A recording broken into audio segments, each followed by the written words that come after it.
Hey everybody, welcome back to Magic Time. I'm your host Thomas, joining you once again for another installment of the Napa Valley Sub-Appellation series. Thanks for following the channel, guys, and subscribing and following this journey up through the Napa Valley. Today you find me with this beautiful vineyard backdrop on top of Mount VEEDER. Yes, we are discovering the Mount VEEDER Sub-Appellation, which was established in 1993.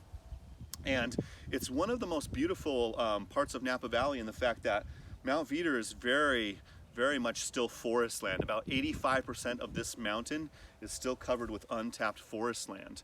Only 1,000 acres of vines are planted up here on Mount VEEDER, and it's mostly Cabernet Sauvignon, and what I think is some of the most pretty and balanced and aromatic Cabernet in all of Napa.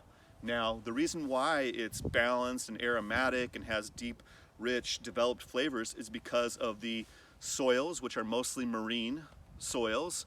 At one time, the southern part of the Mayacamas Mountains was completely under the ocean, and tectonic activity causes the plates to uplift and create this mountain.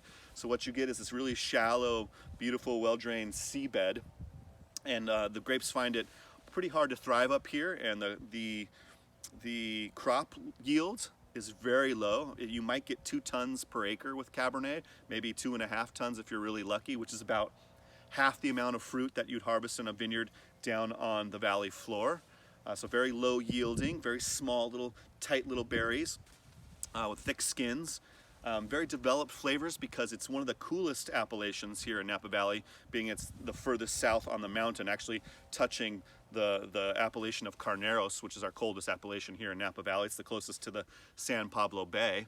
So very cool climate, lots of hang time. We usually don't harvest up here Cabernet, maybe until November, the first week of November, sometimes even further. And those beautiful developed phenolics and tannins will leave you with a wine that is balanced with acidity, balanced with firm and pronounced tannins, but very silky and smooth wine, and what I think is maybe the most aromatic Cabernet in all of Napa Valley. Now, the wineries up here are rather boutique, they're rather small, so you're definitely gonna have to get an appointment if you decide to come up to Mount VEEDER. Some of the really neat wineries up here are Mayacamas, which is on the very top of the mountain, and on a clear day you can see the San Pablo Bay, and you can actually see even downtown San Francisco from up on top of the mountain, which is awesome. The winery right behind me is Hess Collection. They produce a beautiful portfolio of wines and have an enormous, beautiful collection of artwork as well that you can enjoy. And then there's some mom and pop little wineries up here too that are just spectacular. Mount VEEDER Magic and Random Ridge and Wing Canyon, little tiny boutique producers that make maybe 1,000, 1,500 cases at most. So get up here on Mount VEEDER, see this beautiful appellation, give yourself some time to get up here. The roads are not the best, they're a little bumpy and they're a little windy, but it's a fabulous place to visit, guys. Thanks once again for subscribing to the channel and following, and get up here and see this beautiful country up here on Mount VEEDER. Cheers.